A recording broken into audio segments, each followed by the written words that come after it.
श्री राम सभी को। आज मंगलवार है और मंगलवार के प्रथम मंगलवार व्रत की कथा में आप सबके साथ लेकर आई हूँ। वीडियो कैसा लगा कमेंट में ज़रूर बताइएगा। जय श्री राम। प्रथम मंगलवार व्रत कथा। सबसे पहले तो मंगलवार ज्येष्ठ के बड़े मंगलवार की आप सभी को हार्दिक शुभकामनाएं।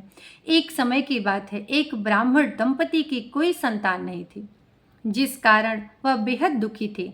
एक समय ब्राह्मण वन में हनुमान जी की पूजा करने के लिए गया। वहां उसने पूजा के साथ महावीर जी से एक पुत्र की कामना की।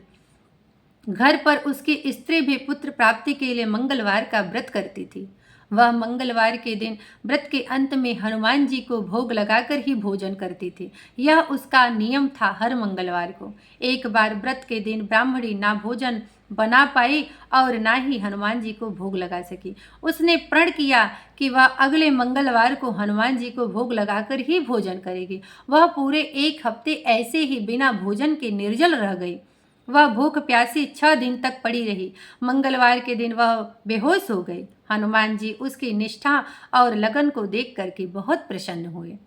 उन्होंने प्रसन्न होकर के आशीर्वाद स्वरूप में ब्राह्मणी को एक पुत्र दिया और क्या कहा कि यह तुम्हारी बहुत प्रेम और भक्ति के साथ में पूजन करेगा।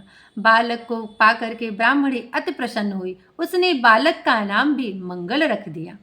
कुछ समय उपरांत जब ब्राह्मण घर आए तो बालक को देखकर पूछा कि यह कौन है। पत्नी बोली कि मंगलवार व्रत से प्रसन्न होकर हनुमान जी ने उसे यह बालक दिया है। ब्राह्मण को अपनी पत्नी की बात पर विश्वास नहीं हुआ। क्यों? क्योंकि वह घर पे नहीं था। उसने सोचा कि मेरी अनुपस्थिति में संतान कैसे उत्पन्न हो गया। ब्राह्मण एक दिन मौका देखकर ब्राह्मण ने बालक को कुएं में गिरा दिया। घर पर लौटने पर ब्राह्मणी ने पूछा कि मंगल कहाँ है। तभी पीछे से मंगल मुस्कुराकर आ गया। उसे वापस देखकर ब्राह्मण आश्चर्यचकित रह गया। रात को हनुमान जी ने उसे स्वप्न में दर्शन दिया और बताया कि यह पुत्र उसे उन्होंने ही दिया है।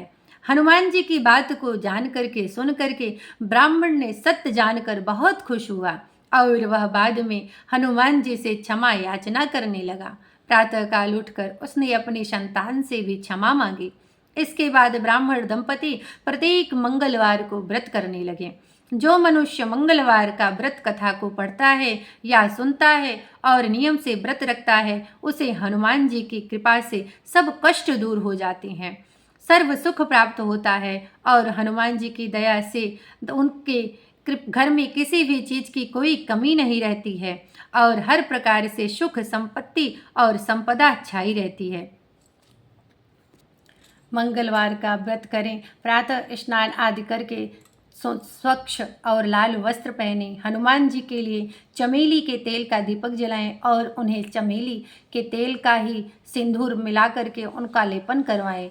आप स्त्री हैं और मंगलवार का व्रत करती हैं तो हनुमान जी अगर घर में है तो वहीं पर आप चमेली के तेल का दीपक जलाएं और हनुमान जी के लिए गुड़ और चना का भोग लगाएं। 11 पीपल के पत्ते पर श्री राम लिख करके हनुमान जी को समर्पित करें। बट वृक्ष के पत्ते पर श्री राम लिख करके हनुमान जी को पहनाएं। हनुमान जी के लिए वस्त्र चोला आदि की व्यवस्था करें। दिन भर आप व्रत करें। व्रत में भोग ग्रहण करें और जो भी भोग प्रसाद पाएं सर्वप्रथम उसे हनुमान जी को चढ़ा करके ही अंत में हनुमान जी की आरती करके तत्पश्चात आप उसे स्वयं ग्रहण करें और अपने परिवार के सभी लोगों को हनुमान जी का प्रसाद पान कराएं। इस कथा को श्रवण करें और अंत में हनुमान जी की आरती के साथ में कथा को विश्राम दें। अगर आप अस्वस्थ हैं तो सुबह व्रत करें और शाम के समय में भोजन कर सकते हैं। ध्यान रखिए कि मंगलवार के दिन नमक नहीं खाया जाता है। जय बजरंगबली, जय श्री राम। अगर कथा पसंद आई हो तो चैनल को लाइक कर लें, सब्सक्राइब कर लें। दूसरे मंगलवार की कथा भी मैं जल्द ही लेकर के आऊँगी। जय श्री राम।